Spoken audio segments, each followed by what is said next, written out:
মসজিদ মসজিদ মসজিদ মসজিদ মসজিদ মসজিদ মসজিদ মসজিদ গ্রামের বুকে দাঁড়িয়ে আছে শান্ত সেই মসজিদ। ফজরের আজান উঠলে জাগে হৃদয়ের নিঃশব্দ শোক বিষাদ। দূরগ্রামের পথ ধরে আসে মানুষ ধীরে ধীরে। আল্লাহ ঘরে ঢুকলে মন হয় পাখির মতো নীরে।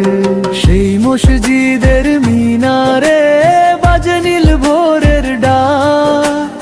আজানের সুরে মিশে থাকে রহমতের শুভ আলোর ঝাঁক। নরম বাতাস বইছে যখন মাটির পথের ধারে, দেখলে